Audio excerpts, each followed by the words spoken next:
Good evening all of you. आज हम लोग कंपनी ऑडिट में कुछ नया सीखने वाले हैं, लेकिन उस पॉइंट को नया सीखने के पहले लास्ट क्लास जो हम लोग पढ़े थे उस चीज़ को थोड़ा सा याद करते, ज़्यादा नहीं, रिवीजन भी नहीं करेंगे, सिर्फ थोड़ा सा याद करेंगे। आप लोग थोड़ा याद करके बताइए मेरे को, थोड़ा सा याद कीजिए, ध्यान आएगा। गवर्नमेंट कंपनी का ऑडिट कौन करता है बताइए, कौन करता है गवर्नमेंट कंपनी का ऑडिट? याद कीजिए, तब मेरे को पता चलेगा आप लोग फर्स्ट क्लास ढंग से किए कि नहीं किए। क्या CNAG? हम कभी ऐसा नहीं पढ़ाए थे भाई। आप लोग कहाँ से पढ़ लिए मेरे को नहीं पता, लेकिन हम तो ऐसा नहीं पढ़ाए थे। हम बोले थे गवर्नमेंट कंपनी का ऑडिट CNAG नहीं करता। CNAG तो स्टेट गवर्नमेंट, सेंट्रल गवर्नमेंट और लोकल अथॉरिटी का करता है। हम ये बोले थे गवर्नमेंट कंपनी का appointment the auditor by CNAG। Government company का ऑडिट CNAG नहीं करता है, गवर्नमेंट कंपनी के ऑडिटर को अपॉइंट करता है। कौन? CNAG। ये पढ़ाया गया था। कोई बात नहीं, इंसान से होता है, एग्जाम में गलती हो जाए उससे अच्छा है अभी हम लोग रेक्टिफाई कर ले। ठीक है, ये बताइए, हम लोग फर्स्ट ऑडिटर को अपॉइंट करना चाहते हैं। कौन से ऑडिटर को? फर्स्ट, पहली बार ऑडिटर को अपॉइंट करना है। कंपनी कौन सा फॉर्म फिलअप करेगा? फॉर्म नंबर बताइए, हमको जानना है, हमको फॉर्म नंबर बताइए। क्या था फॉर्म? ADT1 सब्सिक्वेंट ऑडिटर का था। कौन से ऑडिटर का था? Subsequent auditor. जाकर लास्ट क्लास के वीडियो देखिए। फर्स्ट ऑडिटर के लिए कोई फॉर्म नहीं था, कोई फॉर्म नहीं था। क्यों सर? भाई कंपनी अभी कंपनी खुला है, आप लोगों को पता नहीं, कंपनी को खोलने के लिए, स्टार्ट करने के लिए, इनकॉर्पोरेट करते समय, रजिस्ट्रेशन करते समय न जाने कितना तरह का फॉर्म जमा करना पड़ता है।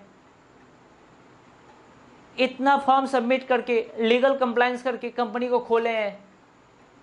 अब अगर और फॉर्म जमा करने का बात हुआ ना तो वाइंडिंग अप का फॉर्म जमा कर देंगे। अब नहीं होता बर्दाश्त हम लोगों से। इसीलिए गवर्नमेंट ने बोला आपको फर्स्ट ऑडिटर को अपॉइंट करने के लिए कोई भी फॉर्म को सबमिट करना कंपलसरी नहीं है, कोई फॉर्म नहीं जमा करना पड़ेगा। तो ADT1 किसका था? ये सब्सिक्वेंट ऑडिटर का था। अब ध्यान दीजिए, ये कंपनी ऑडिट में क्या पर अपॉइंटमेंट ऑफ ऑडिटर, इसीलिए ADT1। यहां पर सारा फॉर्म ADT से रिलेटेड रहेगा, मतलब ऑडिटर से, क्योंकि ऑडिटर का अपॉइंटमेंट की बात हो रहा है। ठीक है सर, बहुत अच्छा किए, हम लोगों को गलती होने से, करने से बचा लिए। चलिए आगे बढ़ते हैं, कोई बात नहीं, आगे बढ़ते हैं। लास्ट क्लास आप लोगों को और एक बात पढ़ाया गया था। एक बात बताइए, जब सब्सिक्वेंट ऑडिटर को अपॉइंट किया जाएगा, कौन से ऑडिटर को? सब्सिक्वेंट ऑडिटर को, तो उस समय कौन सा फॉर्म फिलअप करना था? ADT1। Very good. ADT1 जब हम लोग फिलअप करेंगे ना, तो वो कितना दिन के अंदर फिलअप कर देना पड़ेगा? और किसको फिलअप करना है? ये फॉर्म फिलअप करना है कंपनी को। कंपनी इन्फॉर्म करेगा ROC को। किसको इन्फॉर्म करेगा बाबू? ROC, registrar of company. ROC का मतलब कि हमने ऑडिटर को अपॉइंट कर चुका है। कितना दिन के अंदर इन्फॉर्म करना पड़ेगा? From the date of appointment से, ऑडिटर के अपॉइंटमेंट से विद इन 15 डेज, 15 दिन के अंदर ROC को इन्फॉर्म कर देना है। लेकिन इसका एक एक्सेप्शन है। सर एक्सेप्शन क्या है? एक कंपनी होता है बाबू IFSC कंपनी। कौन सा company? IFSC company, international financial service centre. Sir ये कैसा कंपनी है? एक ऐसा कंपनी जो सिर्फ और सिर्फ फॉरेन, जो लोग भाई, जो फॉरेनर लोग रहता है ना, फॉरेनर जो हिंदुस्तान में पैसा को इन्वेस्टमेंट करना चाहता है, उन लोगों के पास बहुत पैसा, काफ़ी लोगों के पास, वो लोग चाहता है हिंदुस्तान इतना बड़ा देश, इतना बड़ा कंट्री, जहाँ पर अलग अलग तरह के स्टैंडर्ड ऑफ लिविंग के लोग रहते हैं, हम लोग ऐसे जगह इन्वेस्टमेंट करेंगे क्योंकि यहाँ का पॉपुलेशन हाई है। कंज्यूम जो करने की क्षमता है वो काफ़ी हाई, क्योंकि पॉपुलेशन हाई है ना, तो हिंदुस्तान में पैसा इन्वेस्टमेंट करना चाहते हैं। आप बताइए वो कितना एनालिसिस करेगा? ऐसे कंपनी जो उन लोगों को हेल्प कर पाए, उन लोगों को बोलते हैं IFSC कंपनी। कौन सा कंपनी? IFSC। ये कैसा कंपनी होता है सर? जो कंपनी हिंदुस्तानी है, जिसके ऊपर कंपनीज एक्ट 2013 अप्लीकेबल होता है, हिंदुस्तानी कंपनी है, इंडियन कंपनी है, लेकिन इसका सिर्फ और सिर्फ काम है जो फॉरेनर लोग हिंदुस्तान में पैसा इन्वेस्टमेंट करेगा उन लोगों को हेल्प करना, कोऑपरेट करना। समझ में आया? तो ऐसा कंपनी जब खुलता है ना, ये कंपनी सर कहाँ? ये गुजरात में है। तो ऐसा कंपनी जो खुलता है ना, तो गवर्नमेंट ऐसे कंपनीज को बोला, जैसे कि गुजरात में एक स्पेसिफिक एरिया गांधीनगर में, बोला कि यहाँ पर अगर आप खोलिएगा ना IFSC कंपनी को, तो हम आपको ना ढेर सारे एक्सेप्शन देंगे। मतलब कंपनी सेक्टर, इतना रूल्स है, इतना फॉर्म नंबर, ये सबको फिलअप करने का जरूरत नहीं है। आपके ऊपर सारा रूल्स कंपनीज एक्ट 2013 का भी अप्लाई होने नहीं देंगे। आप खोलिए, क्यों? तब तो हमारे देश में इन्वेस्टमेंट आएगा ना, इसीलिए इतना छूट दिया गया है। ऐसे कंपनी को बहुत सारा बेनिफिट दिया गया है। तो बोला गया हर कोई ADT1 सब्सिक्वेंट ऑडिटर के लिए 15 दिन के अंदर जमा कर देगा ROC को, नहीं तो हम तुम पेनाल्टी चार्ज कर देंगे, बाद में पढ़ाएंगे पेनाल्टी कितना लगने वाला है। लेकिन हम लोग IFSC कंपनी को ADT1 फॉर्म सबमिट करने के लिए 30 दिन का टाइम देते हैं। कितना दिन का? 30 दिन का। सर ये सब लिखा दीजिए ना प्लीज़। हम बाबू लिखा देंगे, आप टेंशन मत दीजिए। नहीं भी लिखा है ना, कुछ दिन में मार्किंग शुरू हो जाएगा, आप लोग को बुक का PDF मिल जाएगा। कोशिश करेंगे भाई जी जान से, नहीं तो आप लोग को बुक ले लेना पड़ेगा सक्सेस मंत्रा का, आप लोग ले लीजिए। हम लोग वहाँ पर मार्किंग करेंगे बाबू, देख देख कर आप लोग को मार्किंग करना पड़ेगा, करना तो पड़ेगा बाबू, आप सभी को मार्किंग करना पड़ेगा। क्यों मार्किंग इसलिए करना जरूरी है, क्योंकि बिना मार्किंग के आप नहीं सीख सकते, आपको समझना पड़ेगा, उस चीज़ को याद करना पड़ेगा। कुछ लीगल लैंग्वेज है और जहाँ हमको नोट्स देना पड़ेगा वहाँ दे देंगे। चलो आगे बढ़ते हैं। देख हम लोग पढ़े थे फर्स्ट ऑडिटर का अपॉइंटमेंट और सब्सिक्वेंट ऑडिटर का अपॉइंटमेंट। अब हम लोग पढ़ने वाले हैं ना, एक बात बताओ बाबू, जो फर्स्ट ऑडिटर का अपॉइंटमेंट किया जाता था वो कब तक रहता था? Till the conclusion of the AGM तक। सब्सिक्वेंट ऑडिटर हम बोले थे ना, सब्सिक्वेंट ऑडिटर को 5 साल के लिए अपॉइंट नॉर्मली किया जाता है। नॉर्मली कितना साल के लिए? 5 साल के, मतलब एक बार अपॉइंट करेंगे तो 5 साल का छुट्टी हो सकता है। मतलब सर 2 साल के अपॉइंट कर सकते हैं? हम बोले हाँ, 3 हाँ, 4 हाँ, 5 हाँ, 6 साल के लिए नहीं होगा। लगातार 5 साल के लिए एक ही बार अपॉइंटमेंट करेगा तो चल जाएगा, 5 साल का छुट्टी हो सकता है, ऐसा पॉसिबल है। 5 साल तक का कहानी खत्म। लेकिन क्वेश्चन ये अराइज हो जाता है बाबू कि 5 साल के बीच में क्या हमारा ऑडिटर हमको छोड़कर जा नहीं सकता है? यस और नो? कहाँ चला जाएगा सर? दुनिया से चला जाएगा? हाँ भाई जा सकता है, डेथ हो सकता है ऑडिटर का इस बीच में। यस और नो? इस बीच में ऑडिटर पगला सकता है प्रेशर से, लुनेटिक हो जाएगा, इंसॉल्वेंट हो सकता है, डिसक्वालीफाइड हो सकता है। डिसक्वालीफाइड का मतलब जैसे आप लोग कभी पढ़े होंगे ना, कोई अगर कन्विक्ट हो जाता है, कोई अगर जेल में चला जाता है तो उससे कॉन्ट्रैक्ट नहीं किया जाता है। आगे चल के डिटेल्स में बताएंगे, ऐसा हो सकता है। यस और नो? या हो सकता है ना मेरा कंपनी में कुछ डायरेक्टर लोग हैं ना, कुछ लोग होता है बाबू जो बैच को जिसे डिस्टर्ब नहीं करते रहता है, बीच बीच में देखिएगा ना क्लास चलेगा बग बग बग बग करना शुरू कर देगा, बगल में अपना पर्सनल मीटिंग शुरू कर देगा अलग से। उसी तरीके से अब मान ले कि कोई ऑडिटर आया, अब कोई ऑडिटर आया है भाई ऑडिट करने के लिए, डायरेक्टर लोग क्या कर रहा पता है? नहीं, तुम ये बुक्स ऑफ अकाउंट नहीं देखने सकेगा, तुम डेटर्स को हाथ नहीं लगाएगा, सेल्स वाउचर को छूना भी मत, तुम मैनेजमेंट से भाई इंक्वायरी नहीं करेगा। अरे इतना सारा रिस्ट्रिक्शंस, ये तो हद कर दिया।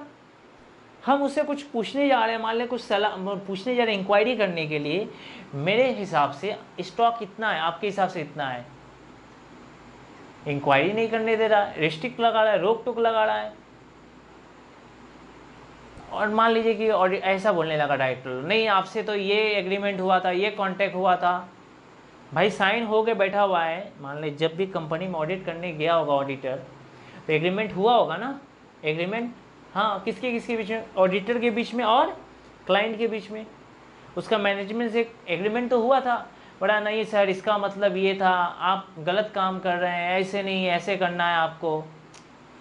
मतलब सर क्या बोलना चाहते हैं? देख भाई, अगर ऑडिटर हम लोग को छोड़कर इस दुनिया से चला जाए या पागल हो जाए या तो किसी कारण से डिसक्वालीफाइड हो जाए, डिसक्वालीफाइड आगे चल के पढ़ाया जाएगा, आप टेंशन मत लीजिए, ये एक अलग केस है, क्योंकि इसके ऊपर हमारा कंट्रोल नहीं है हमारा कंट्रोल। पहला जवाब। दूसरा, या तो ऐसा भी हो सकता है ना, ऐसा भी हो सकता है डायरेक्टर लोग फोर्स कर रहा था उसको, ढंग से काम करने नहीं दे रहा, काम में रोक टोक लगा रहा था, इसीलिए ऑडिटर क्या करेगा? गुस्सा के मारे रिजाइन दे देगा।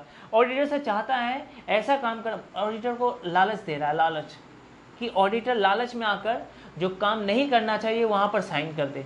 मैनेजमेंट जो फ्रॉड करके बैठा हुआ, जो फ्रॉड पकड़ा गया उसको छुपा ले, वो पब्लिक में डिस्क्लोज ना करे, सेंट्रल गवर्नमेंट को ना बताए। उस सिचुएशन में क्या होगा? तो देख दो केस बनेगा, दो कंपनी है, पहले मेरा बात सुन ले भाई, एक है गवर्नमेंट कंपनी और एक है non government company.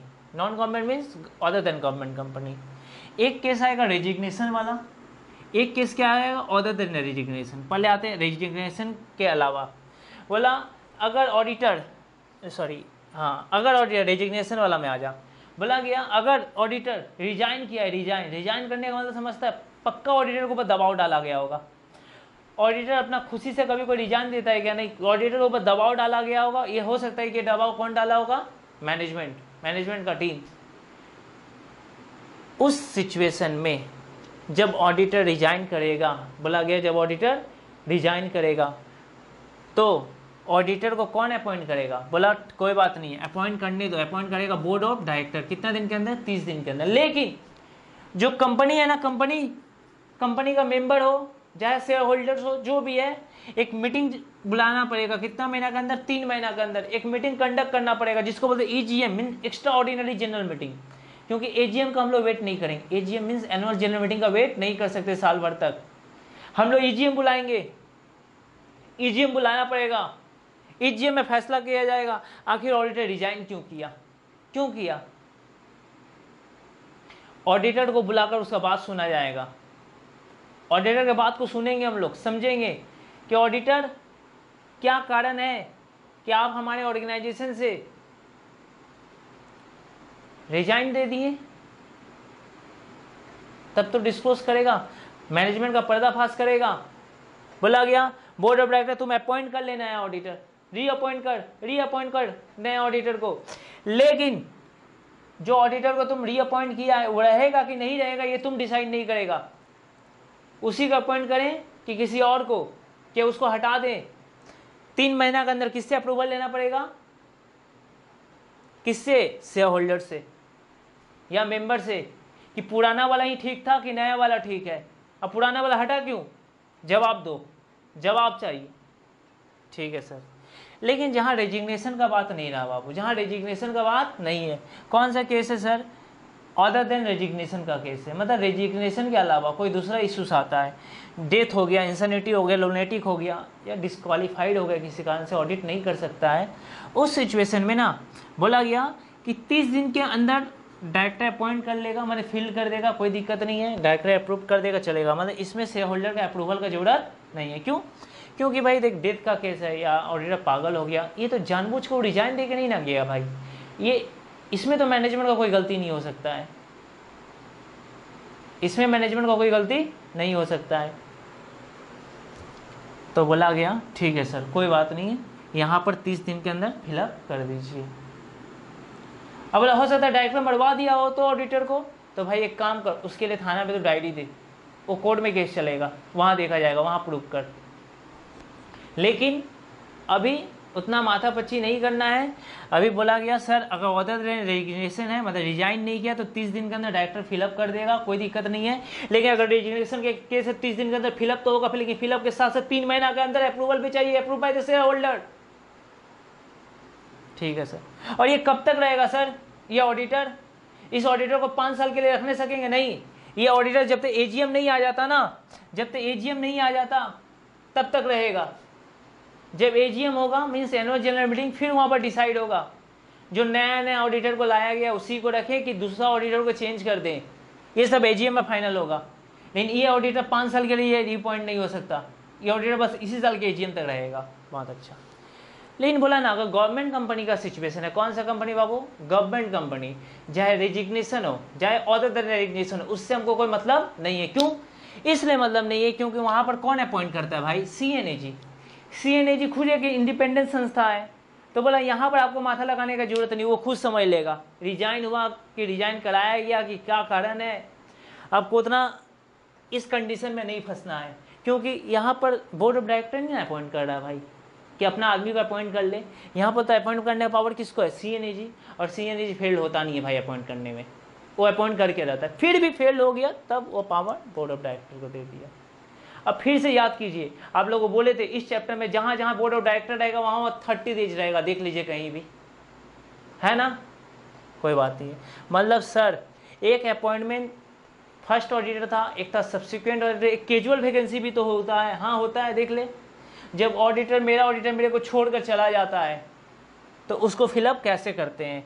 Government company अलग कंडीशन है, नॉन गवर्नमेंट कंपनी आएगा तो एक घटना बनेगा ऑर्डर देन रेजिग्नेशन, एक घटना बनेगा रेजिग्नेशन।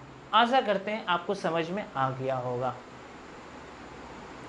लेकिन अब आप एक बात बताओ बाबू, आप एक चीज़ सोच के बताना हमको, मेरे को बता दो। ये हो गया अपॉइंटमेंट का बात। क्वेश्चन ये है कि जो ऑडिटर को अपॉइंट किया जाएगा, क्या एक ऑडिटर एक कंपनी का जन्म जन्मांतर तक ऑडिट करेगा? तब तो मेरा रिश्तेदार बन जाएगा। ऐसे होता है कभी? तो यहां पर कुछ रोक लगाया गया है, मतलब एक ऑडिटर जन्म जन्मांतर तक किसी का ऑडिट नहीं कर सकता, ऐसे नहीं होता कभी भी। तो सर क्या रूल लाया गया बताइए ना सर। नहीं तो ना ऑडिटर को कोई हटाता ही नहीं। पहले क्या होता था, पहले एक ऑडिटर जन्म जन्मांतर तक ऑडिट करते रहता था, लेकिन अब एक नया प्रोविजन आ गया है सर। नया प्रोविजन मतलब बहुत अच्छा है भाई, कंपनी सेक्रेटरी ऑथोरिटी बहुत अच्छा काम किया। बोला कि जो ऑडिटर है कुछ कंपनी का नाम, उस ऑडिटर का रोटेशन हो जाना चाहिए। रोटेशन का मतलब सर, रोटेशन का मतलब देख भाई, दो तरह का फॉर्म होता है। एक बोला जाता है ना सोल प्रोप्राइटरशिप फॉर्म। कौन सा form? Sole proprietorship form. Sir ये कैसा फॉर्म है जिसमें एक ऑडिटर अकेले फॉर्म को खोलता है। तो बोला गया वैसे लोगों को आप मैक्सिमम कितना, अच्छा ऊपर में लिख देता हूँ, आप मैक्सिमम 5 साल के लिए रीअपॉइंट कर सकते हैं। कितना सालों के लिए? 5 साल के लिए। पहले ही कैसे समझ भाई, इतना समझा? कितना साल मैक्सिमम ऑडिट कर सकता है? 5 साल। जैसे कि सर समझाइए ना, सपोज मान ले एक लिस्टेड कंपनी है। कौन सा कंपनी है बाबू? एक लिस्टेड कंपनी। हाँ, एक लिस्टेड कंपनी में गया ऑडिटर ऑडिट करने के लिए, उसको ना अपॉइंट कर लिया 5 साल के लिए, 5 ईयर के लिए, 5 ईयर के लिए अपॉइंट कर लिया गया। समझ में आया? अब इसके बाद क्या होगा पता है? यहाँ से अब एक रोक लग जाएगा 5 साल के बाद। 5 साल के बाद एक रोक। सर नहीं समझ में आया, रुक भाई रुक, समझ भाई समझ यार। मान ले इसको अपॉइंट किया गया, कब सर? फर्स्ट एजीएम में। कब अपॉइंट किया गया? फर्स्ट एजीएम में। ये यहाँ से कब तक रह सकता है? 5 साल। काउंट कर ले भाई, 6th एजीएम आएगा। 6th एजीएम काउंट कर, 5 साल होगा। देख भाई, सेकेंड एजीएम 1 साल भाई, यहाँ अपॉइंट हुआ तो सेकेंड 1 साल, थर्ड, फोर्थ, फिफ्थ, सिक्स्थ, हुआ 5 साल। इसके बाद जाके ना यहाँ पर इसको हटा दिया जाएगा, ठीक है ना। इसको रीअपॉइंट मैंने हटाना क्या, इसको हम लोग अपॉइंट नहीं करेंगे, इसका टाइम एक्सपायर्ड हो जाएगा। टाइम एक्सपायर्ड, टाइम पीरियड खत्म।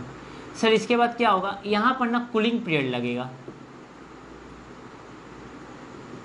कूलिंग पीरियड, सर ये कूलिंग पीरियड क्या होता है? कूलिंग पीरियड का मतलब ना 5 साल तक कूलिंग पीरियड रहेगा। कूलिंग पीरियड का मतलब ये ऑडिटर अब 5 साल तक इस कंपनी का, लिस्टेड कंपनी का ऑडिट नहीं कर सकता। कौन से कंपनी का नहीं कर सकता है? लिस्टेड कंपनी का ऑडिट नहीं कर सकता है।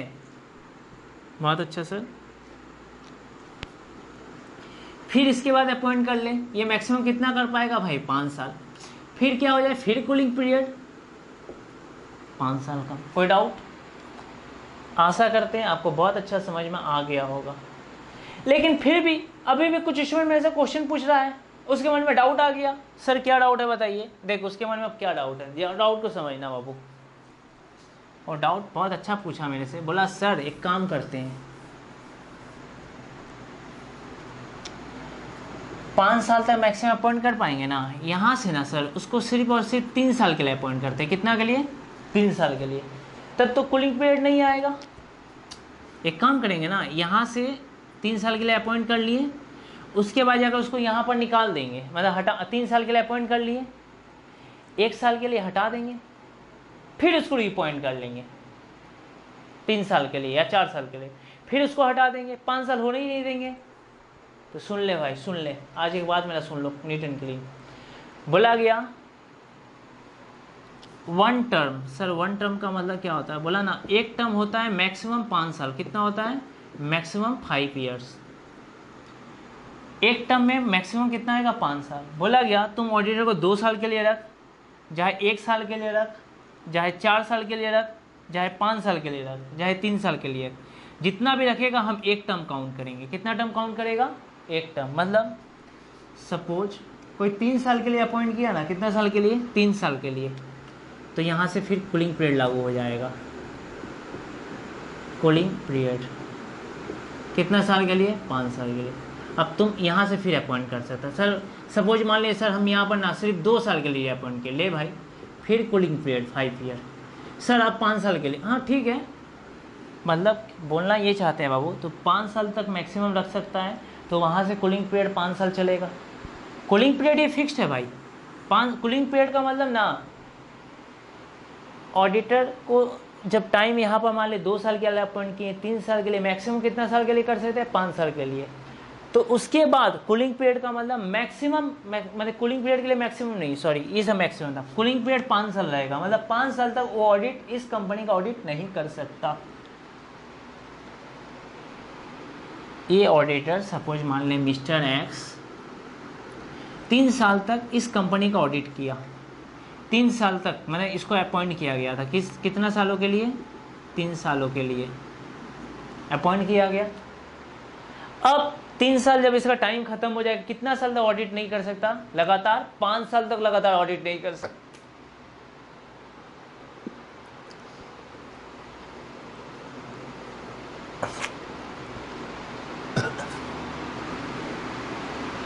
तो उसको क्या बोलते हैं, जिस समय ऑडिटर उस कंपनी का ऑडिट नहीं कर सकता, उसको क्या बोलते हैं, कूलिंग पीरियड।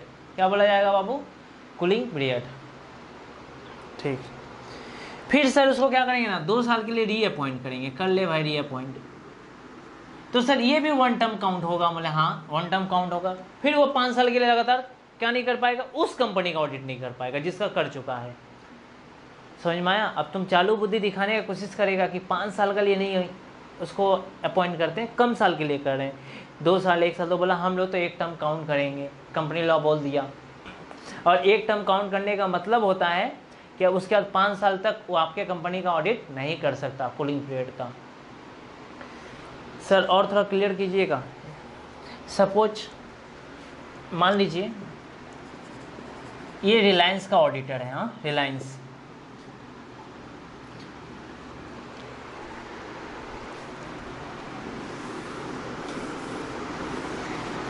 बोला हम उतना माथापच्ची नहीं करेंगे, माथापच्ची नहीं करना है। ये लोग ऑडिटर का अपॉइंट कर लिया। सर कितना सालों के लिए अपॉइंट किया, 5 साल के लिए, 5 साल के लिए कर लिया। तो 5 साल के बाद यहाँ से क्या लग जाएगा, कूलिंग पीरियड। कितना सालों के लिए, 5 ईयर के लिए। क्वेश्चन ये है कि सर ठीक है इस समय तक वो ऑडिट किया रिलायंस का, कोई दिक्कत नहीं है। इसके बाद जो कूलिंग पीरियड लगेगा उस समय क्या वो किसी भी कंपनी का ऑडिट नहीं कर सकता। हम ऐसा कभी नहीं बोले भाई, हम जिस कंपनी का ऑडिट कर चुका है ना, उस कंपनी का कूलिंग पीरियड में उस कंपनी का ऑडिट नहीं करेगा। ये चाहे टाटा का ऑडिट कर सकता है, पतंजलि का ऑडिट कर सकता है। हाँ मतलब कूलिंग पीरियड किसके लिए है सर, जिसका 1 टर्म ऑडिट कर चुका। 1 टर्म का मतलब 5 साल या उससे कम, उसका 5 साल तक ऑडिट नहीं कर पाएगा, that is called cooling period. आशा करते हैं कभी ना तो कभी समझ में आ गया होगा। ध्यान से सुनना बाबू मेरा एक बात है, बोला गया अगर कोई पार्टनरशिप फर्म है, कौन सा फर्म है, पार्टनरशिप फर्म, तो उसके लिए 5 साल नहीं 10 साल दिया गया, 10 ईयर्स। सर कितना साल, 10 ईयर्स। पार्टनरशिप फर्म को 10 साल क्यों दिया गया, क्योंकि भाई उसमें मोर देन 1 ऑडिटर होता है। बोला कि अगर कोई पार्टनरशिप फर्म है ना, कोई पार्टनरशिप फर्म है, उसमें 2 लोग हैं, 4 लोग हैं, 10 लोग हैं, 15 लोग हैं, 20 लोग हैं, जो भी है, अगर पार्टनरशिप फर्म है तो ये रूल 5 की जगह कितना साल में बदल जाएगा, 10 साल। सर नहीं समझ में आया, ध्यान से सुन भाई सुन। सपोज टाटा कंपनी का ऑडिट हो रहा है, टाटा का फर्स्ट एजीएम में एक कंपनी का नाम लिखते हैं, पार्टनरशिप फर्म का अपॉइंट किया गया PwC एंड कंपनी, ये एक पार्टनरशिप फर्म है, इसको अपॉइंट किया गया। सर कितना सालों के लिए, भाई मैक्सिमम वो लोग 5 साल के लिए अपॉइंट कर सकता है, किसी को अपॉइंट कर लिया। क्वेश्चन ये सर इसके बाद वो लोग चाहता है ये कंपनी फिर, ये जो फर्म है ना, ये फर्म फिर टाटा का ऑडिट करे। तो हम बोले ठीक है भाई, तो इसको तुम रीअपॉइंट कर सकता है, क्यों, क्या इसको रीअपॉइंट किया जा सकता है। हाँ सर, क्यों नहीं कर सकते, क्यों, क्योंकि ये सोल प्रोप्राइटरशिप नहीं है, ये पार्टनरशिप फर्म है। कितना साल के लिए भाई, मैक्सिमम 5 साल के लिए। अब कितना हो गया लगातार, 10 साल। कितना हो गया बाबू, 10 साल। अब यहाँ से ये कूलिंग पीरियड चला जाएगा। सर कूलिंग पीरियड कितना, भाई कूलिंग पीरियड तो 5 ही साल रहेगा, 5 साल ऑडिट नहीं कर पाएगा, फिर ये खत्म हो जाएगा तो फिर से ये ऑडिट करे, कोई दिक्कत नहीं है। और कूलिंग पीरियड ना भाई हमेशा लगातार चलता है और 5 साल तक ही चलता है लगातार, ऊपर फिक्स्ड है। ठीक है सर, बहुत अच्छा समझाएं, समझ में आ गया। मतलब सर रीअपॉइंट करने के लिए क्या करना पड़ेगा? कुछ नहीं भाई, जैसे कि यहाँ पर एक बार पास करना पड़ा था ना OR इन GM, फिर यहाँ पर भी पास करेगा OR इन GM, हो गया काम। हर एक साल नहीं OR इन GM पास करने का जरूरत है, एक बार कर लिया कोई बात नहीं, जब तक ऑडिटर का टाइम है रहने दो, उसके बाद फिर पास कर देंगे OR in GM। Last question, sir हम एक साथ पार्टनरशिप फर्म को लगातार 10 साल के लिए रीअपॉइंट कर देना चाहते हैं, कर पाएंगे क्या? नहीं, तुम लगातार 10 साल के लिए रीअपॉइंट नहीं कर सकते। क्यों? 5 साल मैक्सिमम है, लेकिन हाँ फॉर्म रहेगा तो फिर से और एक बार कर लेना। क्या करेगा भाई, OR इन GM पास करना पड़ेगा। लेकिन ये पार्टनरशिप फर्म की जगह सोल प्रोप्राइटरशिप रहता है ना, तो उसका खेला यहीं खत्म था, यही खत्म था बाबू। बहुत अच्छा से समझ में आ गया सर। कूलिंग पीरियड 5 साल का होता है, एक नॉर्मल फर्म लगातार 5 साल तक ऑडिट कर पाएगा, और पार्टनरशिप रहेगा तो लगातार 10 साल तक। लेकिन ये जो रूल है ना, ये इसको बोलते हैं रोटेशन। क्या बोलते हैं बाबू? रोटेशन। एक अंडर सेक्शन है भाई 139 सब सेक्शन 2, अभी तक नहीं पढ़ाए हैं, rotation, rotation of auditor. Sir ये क्या होता है रोटेशन ऑफ ऑडिटर? बाबू देखो, रोटेशन ऑफ ऑडिटर का मतलब है ना रोटेट करना, मतलब और एक ऑडिटर को हटाकर अब दूसरा ऑडिटर को लेके आना, डैट इज कॉल्ड रोटेशन। मतलब ऑडिटर को चेंज करना, चेंज। ये रूल सब जगह लागू नहीं है, चेंज करने का लागू है, सही बात है। ऑडिटर जन्म जन्मांतर तक ऑडिट नहीं करेगा, ये भी सही बात है, लेकिन ये रूल सब कंपनी के ऊपर लागू नहीं होता, सबके ऊपर लागू नहीं होता, कंपनी तो दूर के बाद। बोला गया कुछ कंपनी का नाम बोलने जा रहे हैं, सिर्फ उसी के ऊपर ये रूल अप्लाई होगा, सिर्फ उसी के ऊपर। सर किसके ऊपर रूल लागू होगा? ये भाई याद करना पड़ेगा तेरे लोग को। सबसे पहला, अगर कोई लिस्टेड कंपनी है, कौन सा कंपनी? Listed company. लिस्टेड क्या होता है सर? एक ऐसा कंपनी जिसका शेयर्स या डिवेंचर या बॉन्ड्स कुछ भी स्टॉक एक्सचेंज में इंटरनेट से तुम परचेज सेल कर सकते हो, वो सारा का सारा कंपनी लिस्टेड कंपनी है। समझ में आया? जिसका शेयर्स या बॉन्ड्स या डिवेंचर या शेयर्स एंड सिक्योरिटीज कुछ भी, any shares and securities stock exchange में मतलब इंटरनेट से परचेज या सेल किया जा सकता है, वो सारा का सारा, वो सब कुछ, वो कंपनी ही लिस्टेड कंपनी कहलाता है।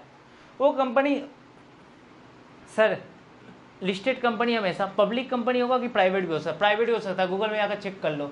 लोटस कंस्ट्रक्शन प्राइवेट लिमिटेड एक लिस्टेड कंपनी है, जिसका शेयर्स या सिक्योरिटीज इंटरनेट से परचेज सेल होता है, वो सारा का सारा कंपनी लिस्टेड कंपनी है। और प्राइवेट कंपनी भी लिस्टेड हो सकता है, चेक कर लो। बोले ना lotus construction private limited, example दे दिए, एक प्राइवेट कंपनी है।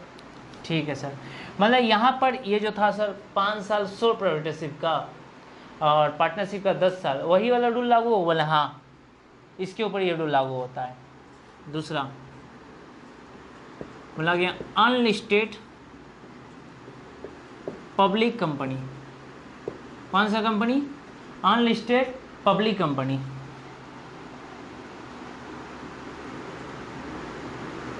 सर इसका मतलब, सर इसका मतलब है बाबू पेड अप शेयर कैपिटल। अगर कम से कम मिनिमम इसका 10 CR का मतलब 10 करोड़ है, कम से कम कितना है? 10 करोड़ है, 10 CR है, तो इसको ऊपर रोटेशन का रूल लागू हो जाएगा। क्या रूल लागू हो जाएगा? रोटेशन का रूल लागू हो जाएगा।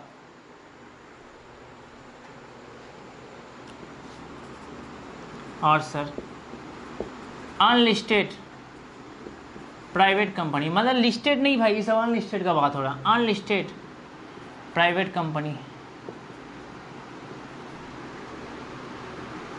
जिसका paid up share capital minimum कम से कम 50 CR है। कितना है बाबू? 50 CR। मैंने सर 49 करोड़ है तो रूल लागू होगा नहीं, तब रोटेशन का नहीं। 49.5 है तब भी रूल लागू नहीं होगा। जब 50 करोड़ हो जाएगा ना, तब ये रूल लागू हो जाएगा इसके ऊपर, तब तुम भी रोटेशन को फॉलो करो। 50 करोड़ से कम है तो आपके ऊपर रोटेशन का रूल लागू नहीं होगा। सर एक बात बताइए ना सर, पब्लिक कंपनी के लिए 10 करोड़ और प्राइवेट कंपनी के लिए 50 करोड़, ऐसा कहा है सर जी? इसका इसीलिए क्योंकि हम लोग चाहते हैं, देख जहाँ पर एक ऑडिटर ना लगातार कई वर्षों तक ऑडिट करेगा, उसका वो ना मैनेजमेंट से इन्वॉल्व हो सकता है, मतलब उस कंपनी से साथ वो मिलजुल सकता है। कोई ऑडिटर नहीं चाहेगा कि हम उसका ऑडिट ना करें, क्योंकि वहाँ से उसका भी इनकम है। इसीलिए बोला गया पब्लिक कंपनी में पब्लिक का पैसा लगा हुआ है, हम पब्लिक के पैसा को ऐसे बर्बाद होने नहीं देंगे। हम लोग चाहते हैं कि ज़्यादा से ज़्यादा कंपनी कवर अप हो। और एक बता पब्लिक कंपनी जैसे कि रिलायंस, टाटा, इन लोगों के पास क्या 10 करोड़ का पेड अप शेयर कैपिटल नहीं होगा, इससे भी ज़्यादा होगा। तो इसीलिए इन लोगों का अमाउंट कम रखा गया, क्योंकि इन लोगों को छोड़ना नहीं है, इसके ऊपर रोटेशन का रूल लागू करके रहना है। नहीं, प्राइवेट कंपनी में प्राइवेट लोगों का पैसा लगा रहा था, इसमें पब्लिक का नहीं, तो इसीलिए हम लोग इसके ऊपर ज़्यादा केयर नहीं करते हैं। सुन भाई थोड़ा लिख ले, before amendment paid up share capital, इसका है भाई ये वाला, हाँ इसका बता दिए। Paid up share capital 20 crore था। क्यों लिखा दिए? हो सकता है आप लोग जो बुक पढ़ रहे होंगे उस बुक में 20 करोड़ लिखा हो, लेकिन ये तो अमेंडमेंट आ चुका है, ये चेंज हो चुका है अमाउंट, बुक को करेक्शन करो। सर एग्जाम में इसी लिख के आएंगे, हाँ ऐसे लिख के आना है। कारण देखिए बीकॉम का बुक है, बीकॉम का टीचर लोग भी पुराना बुक पढ़ के बैठा हुआ होगा। अब तो अब कैसे जानिएगा कौन सा एग्जामिनर अभी का जो आया हुआ अमेंडमेंट को देखा होगा, अब कौन सा टीचर नहीं देखा होगा। लेकिन जब ऐसे लिख देंगे ओ स्टूडेंट नॉलेजफुल है, स्टूडेंट को नॉलेज है, आइडिया क्या क्या चेंज आया कि नहीं आया, एग्जामिनर के हो जाए अच्छा बात है, लेकिन जब ये देखेगा ना तब मार्क्स अच्छा मिलेगा। हम ये लिखा देंगे भाई, अगर मान ले कोई रिसेंट एग्जामिनर हो जो जानता हो इस सब के बारे में कि अमेंडमेंट आया हो, नया बुक मतलब बुक में चेंज हुआ होगा, अमेंडमेंट तो आ चुका है, तो बोलेगा वो पुराना आंकड़ा लिख दिया, मार्क्स डिडक्ट हो जाएगा। हम दोनों लिख के आएंगे, गलती होने का कोई चांस ही नहीं है। आप लो, एनी कंपनी लोन बोरोइंग, और देख ले भाई और क्या डिपॉजिट था, लोन बोरोइंग, ठीक है भाई, मिनिमम 50 CR। क्या बोला? अच्छा से पढ़ ले भाई। बोला गया सर कोई भी कंपनी, एनी लिखा हुआ है, पढ़ भाई, एनी मतलब कोई भी कंपनी, चाहे लिस्टेड हो चाहे अनलिस्टेड हो, लिस्टेड का तो ऊपर अप्लीकेबल नहीं है, कुछ देखने का भी जरूरत नहीं, अनलिस्टेड हो पब्लिक हो चाहे अनलिस्टेड प्राइवेट हो, कुछ भी हो, अनलिस्टेड पब्लिक हो चाहे अनलिस्टेड प्राइवेट हो, अगर लोन कम से कम कितना लेके बैठा हुआ, कितना लोन कितना लेके बैठा हुआ है, कितना लोन ले चुका है, या मार्केट से उधारी लेके बैठा हुआ है, कितना 50 करोड़ का, अब 50 करोड़ तक का ले चुका है, 50 करोड़ का ले लिया तो इसके ऊपर रोटेशन का रूल लागू हो जाएगा। आशा करते हैं आप लोगों को ये समझ में आ चुका होगा, मतलब सिर्फ इन्हीं लोगों के ऊपर रोटेशन का रूल लागू होता है। ये बताइए क्या क्या कोई पार्टनरशिप फर्म है, पार्टनरशिप फर्म मैंने चार्टर अकाउंटेंट वाला नहीं भाई, कोई बिजनेस करता है पार्टनरशिप में, तो उसके ऊपर क्या ये सब रोटेशन का रूल लागू है? नहीं। बोला सर ये सिर्फ कंपनी के ऊपर लागू है। कौन सा कंपनी? ये चारों के ऊपर लागू होता है बस, और किसी के ऊपर नहीं। चलो एक एग्जाम्पल से समझते हैं, मिटाते हैं बाबू।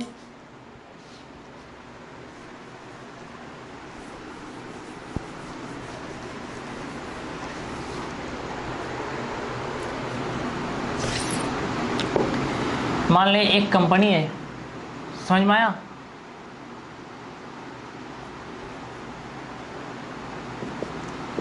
X limited. सर कौन सा कंपनी है? ये भाई लिस्टेड कंपनी, हाँ लिस्टेड। कौन सा? चल भाई लिख देते हैं, लिस्टेड पब्लिक कंपनी। सर कैसे समझते हैं पब्लिक कंपनी? बोले ना भाई ये प्राइवेट कंपनी होता तो प्राइवेट लिमिटेड, लिमिटेड होता तो सिर्फ लिमिटेड। तुमको बताते हैं इसके बारे में, इसका राम कहानी को सुनो, पहले समझो इसके राम कहानी को।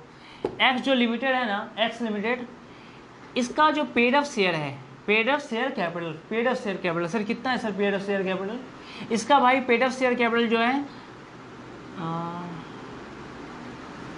8 करोड़ है। कितना है? 8 करोड़ है। कितना? 8 करोड़। अब बताइए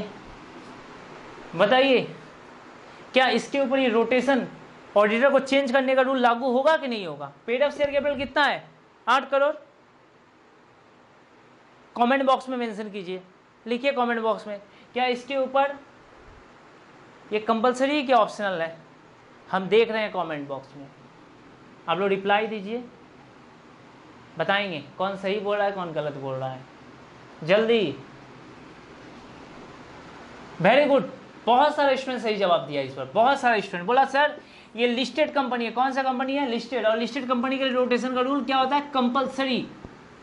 यहां पर रोटेशन का रूल लागू होगा। Very good, excellent.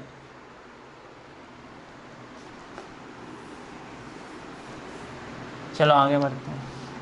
एक कंपनी है बाबू वाई लिमिटेड। कौन सा कंपनी? Y limited. ये कौन सा है सर? ये है आपका अनलिस्टेड पब्लिक कंपनी। कौन सा कंपनी? अनलिस्टेड पब्लिक कंपनी है। सर इसका बताइए पेड अप शेयर कैपिटल बताइए। हम बोले ना इसका जो पेड अप शेयर कैपिटल है, कौन से capital? Paid up share capital, वह है 10 करोड़। कितना है? 10 करोड़। क्या इसके ऊपर ये रूल लागू होगा? यस और नो? यस और नो? हाँ सर लागू होगा, क्योंकि बोला गया था ना मिनिमम कितना होना चाहिए भाई, ये 10 करोड़। वेरी गुड, बहुत अच्छा, मतलब इसके ऊपर भी लागू होगा। ठीक, अच्छा, और तो बहुत अच्छा परफॉर्मेंस दे रहे हैं। अब आइए एक प्राइवेट कंपनी है, एक कंपनी है भाई SRK प्राइवेट लिमिटेड। कौन सा कंपनी? Unlisted private company. कौन सा कंपनी बाबू? Unlisted private company. इसका ना paid up share capital, paid up share capital 19 crore है। कितना करोड़ है? 19 करोड़ है। क्या इसके ऊपर रोटेशन का रूल लागू होगा ये वाला? यस और नो? जल्दी मेंशन कीजिए कमेंट बॉक्स में, यस और नो। हमको जानना है भाई, हमको पता करना है कि मेरा स्टूडेंट कितना तक समझ पा रहा है इस चैप्टर को। सिर्फ वीडियो देख रहा है कि कुछ रिप्लाई कर रहा है? बाबू लाइव है, जो टाइम दिया जाता है ना आपको उसमें आप लाइव रहते हैं। आप कमेंट बॉक्स में लिखिए। कुछ लोग, वेरी गुड, ज़्यादातर स्टूडेंट बोल रहा है सर इसके ऊपर लागू नहीं होगा, ज़्यादातर स्टूडेंट बता रहा है। अच्छा बात, कुछ स्टूडेंट बोला कि sir no comment. Very good, जो स्टूडेंट लिखा है ना नो कमेंट, बहुत अच्छा काम किया, very good, no comment. Comment box में नहीं लिखा, वो मेरे को पर्सनली व्हाट्सअप किया अभी, सर किया नो कमेंट। सर क्यों सर वो लिखा नो कमेंट? देख जो स्टूडेंट भेजा है मेरे को व्हाट्सएप पर, सही जवाब दिया नो कमेंट। सर क्यों? क्योंकि सर आप बताए नहीं सर लोन का कहानी। हम मानते ही वाला रूल हो गया, लोन तो बताइए। अब सुन भाई, लोन जो है ना, लोन इसका ना 50 करोड़ का लोन लेके बैठा हुआ है। कितना का?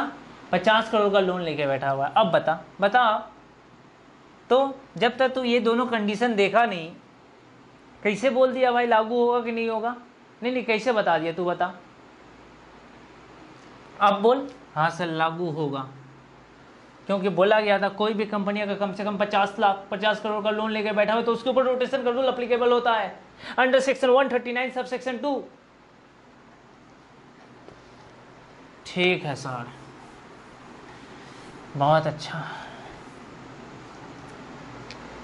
सुनो, एक ना लिस्टेड प्राइवेट कंपनी है। कौन सा कंपनी बाबू? लिस्टेड प्राइवेट कंपनी, नाम है राम लिमिटेड। हाँ हम समझ गए हैं, ये रैम नहीं है, रैम लिमिटेड नहीं, ये राम लिमिटेड है। पहले हम इसको रैम बोला करते थे, लेकिन स्टूडेंट मुझे तो सिखाया नहीं सर वो कंप्यूटर में रैम होता है, ऐसे होता है राम। ठीक, बहुत अच्छा सर। ये कौन सा कंपनी है? लिस्टेड प्राइवेट कंपनी, ठीक है। इसका जो पेड अप शेयर कैपिटल है ना बाबू, कौन सा capital? Paid up share capital, वो है 18 करोड़। कितना करोड़? 18 करोड़। अब बताइए आंसर क्या होगा? लोन लोन बताएं कितना है, लोन बोरिंग लिया कि नहीं लिया? हाँ भाई तेरा कॉमन सेंस नहीं है, इतना देर पढ़ाने के बावजूद ज़्यादातर स्टूडेंट सही जवाब दे रहा है, 2-4 तो ऐसा नमूना लोग है, थोड़ा तो कॉमन सेंस यूज कर लेते। कौन सा कंपनी है भाई लिस्टेड, जो पूछ रहा है लोन कितना है, लोन कितना है, कौन सा कंपनी है? लिस्टेड है ना, तो लिस्टेड कंपनी में कुछ देखने का जरूरत है कोई कंडीशन कि हम क्या बोले थे? अगर कोई भी लिस्टेड कंपनी चाहे प्राइवेट हो चाहे पब्लिक हो, कोई कंडीशन देखने का जरूरत नहीं। कोई कंडीशन लिखा है लिस्टेड कंपनी? खाता खोल के देख, देख खाता खोल के, कोई कंडीशन लिखा है? मतलब अगर कोई लिस्टेड कंपनी है ना, तो लिस्टेड कंपनी के ऊपर ये सारा का सारा रूल लागू हो जाता है, उसके ऊपर रोटेशन होना कंपलसरी या ऑप्शनल नहीं है। बहुत अच्छा सर, ठीक सर। अगर मान लीजिए सपोज ये अनलिस्टेड होता, कौन सा होता? ये अनलिस्टेड होता, और इसका ना सर अनलिस्टेड होता, और मान लीजिए पेड अप शेयर कैपिटल होता 60 करोड़। कितना होता बाबू? 60 करोड़। अब बताइए कि इसके लिए रोटेशन का रूल कंपलसरी है कि ऑप्शनल? कि अभी भी नो कमेंट? बताओ जल्दी से। बहुत अच्छा, वेरी गुड, काफ़ी सारा स्टूडेंट करेक्ट आ रहा है, लेकिन 2 ठो ना नमूना हमेशा रहेगा, वो आपको हर बैच में मिलेगा कहीं ना कहीं से। हो रहा है सर, बताइए सर कि लोन कितना लिया कि नहीं लिया, क्योंकि लिस्टेड नहीं अनलिस्टेड था। हम बोले भाई एक बात बता, क्या ये अलग कंडीशन ब्रीच कर दिया? हम बोलते हैं चल लोन नहीं लिया, लोन का अमाउंट है 0, चल हम मान लेते हैं, हम कुछ बोल ही नहीं रहे लोन के ऊपर, जाना हटाना। तो ये इधर देख के बता भाई, अगर लोन का ये जब बोल रहा है यहाँ पर कि paid up share capital 50 crore कम से कम होना चाहिए, हुआ? उससे ज़्यादा है, यही तो कंफर्म हो गया ना, ये सुनो, यही तो कंफर्म हो गया कि रोटेशन का रूल लागू होगा। लेकिन अगर बोलते हैं ना भाई सेम कंडीशन रहता कि पेड अप शेयर कैपिटल है 49 करोड़, तब तुम पूछता कि सर हमको लोन भी बताइए सर, लोन का कितना है सर, तभी ना क्वेश्चन राइज होता। अगर लोन का अमाउंट 50 करोड़ होता तो रोटेशन का रूल लागू होगा, अगर 50 नहीं होता, मान ले 49 CR होता, तब रोटेशन का रूल लागू नहीं होता। लेकिन जब पहले ही वाला कंडीशन टूट गया तो आगे कंडीशन काहे पूछ रहा है भाई? ये तो वो कहानी होगा। हम तो आपको कुछ छोटा सा कहानी बता देते हैं, था सुन लीजिए। एक लड़का को बोला गया ना बाबू, एक ट्रेनिंग होता है नेशनल सर्विस स्कीम, कॉलेज में दिया जाता आप लोगों को, उसमें ना भेजा गया सबको ग्रुप बना कर, कुछ ग्रुप में कुछ दिया गया गर्ल्स बॉय को साथ में, मतलब इस तरीके से सारा ग्रुप बांट दिया गया। बोला आप लोग जाइएगा फ्लैट में ना, सबसे पूछिएगा, आप लोग को इंक्वायरी करना है, पूछना इंक्वायरी करना है। क्वेश्चन ये है कि आप लोग टोटल कितने मेंबर है, पहला क्वेश्चन। दूसरा क्वेश्चन होगा इसमें से शादीशुदा कितने लोग हैं। तीसरा क्वेश्चन आपके कितने बच्चे हैं। ठीक है सर। पहला बिल्डिंग में गया, बोला सर आप लोग कितने मेंबर है, तो वहाँ स्टूडेंट्स लोग रहा करता था, टोटल स्टूडेंट लोग मिलाकर था, स्टूडेंट लोग साथ में था, कोई दिक्कत नहीं है, ऐसा रहता है। वो लोग था टोटल 6 लोग। पूछा सर आप लोगों में से किसी का शादी हुआ है क्या? वो लोग बोला नहीं। तीसरा क्वेश्चन पूछा आपके कितने बच्चे हैं। बताइए ये क्वेश्चन क्या पूछना चाहिए था? कॉमन सेंस होता है कि नहीं होता है भाई? वही कॉमन सेंस अप्लाई कीजिए ना। जब पहला रूल ब्रीच हो गया तो दूसरा पूछने का जरूरत था यहाँ पर कि लोन है कि नहीं है। जब पहला कंडीशन सेटिस्फाइड नहीं होता तब ना पूछते हैं कि लोन है कि नहीं है, जो इसमें हो रहा था। वो नहीं समझ पाइएगा आप लोगों को नहीं समझ में आएगा बाबू, सबको नहीं, 2 लोगों को बोल रहे हैं। वाह सर बहुत अच्छा समझ में आ गया। आप तो रोटेशन लिख देंगे, मतलब सर बोला गया जो ऑडिटर को चेंज करने का रूल है ना, वो अगर कोई लिस्टेड कंपनी है तो उसको ऑडिटर अपना चेंज करना पड़ेगा। सोल प्रोप्राइटरशिप को मतलब सर नॉर्मल ऑडिटर को 5 साल में चेंज करना पड़ेगा। फर्म है, अगर किसी फर्म को अपॉइंट करना चाहता है तो 10 साल में चेंज करना पड़ता है। ठीक है सर, और 5 साल कूलिंग पीरियड रहेगा। बोला अनलिस्टेड पब्लिक कंपनी है तो उसका पेड अप शेयर कैपिटल कम से कम कितना होगा, तो रोटेशन का रूल लागू होगा 10 करोड़। अनलिस्टेड प्राइवेट कंपनी है तो 50 करोड़, लेकिन बिफोर अमेंडमेंट कितना था, 20 करोड़। ठीक है। और सर लिस्टेड रहा तब तो कोई रूल ही देखने की जरूरत नहीं है, लेकिन अनलिस्टेड है ना, अनलिस्टेड चाहे प्राइवेट हो चाहे पब्लिक हो, तब लोन भी चेक कर सकते हैं अगर ऊपर का रूल सेटिस्फाइड नहीं हुआ तो, कि लोन कम से कम 50 करोड़ का लिया है, अगर लिया है तो उसके ऊपर भी ये रूल लागू होगा। लेकिन ध्यान से मेरा बात सुनना, ये रूल तो बन गया, बोला गया कुछ भी हो जाए, कुछ भी हो जाए 3 कंपनी के ऊपर, कितना कंपनी, 3 कंपनी के ऊपर ये रूल लागू होने नहीं देंगे। और 3 नहीं, हम तो बोलते हैं हमेशा 4। सर किसके किसके ऊपर एक्सेप्शन, सर एक्सेप्शन क्या, पहला एक्सेप्शन बोला गया 1% कंपनी, ओपीसी नाम सुना है बाबू, ओपीसी मतलब 1% कंपनी के ऊपर ये रूल अप्लीकेबल नहीं होता है, नहीं होता 1% कंपनी के ऊपर। दूसरा सुनो, स्मॉल कंपनी, स्मॉल कंपनी के ऊपर ये रूल लागू नहीं होता, ये सब लॉ में पढ़ाया गया था आप लोगों को।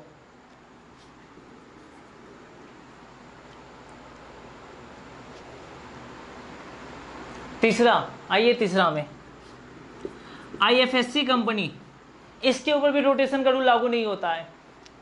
फोर्थ भी सुन ले, गवर्नमेंट कंपनी, क्योंकि गवर्नमेंट कंपनी का ना ऑडिटर कौन अपॉइंट करता है, सीएनएजी, इसलिए बोला इसमें भी इस रूल को लागू करने का जरूरत नहीं है। मतलब कुछ भी हो जाए, कुछ भी हो जाए, इन 4 कंपनी के ऊपर ये रूल रोटेशन वाला लागू नहीं होना चाहिए। कौन कौन सा, 1% company, small company, IFSC company,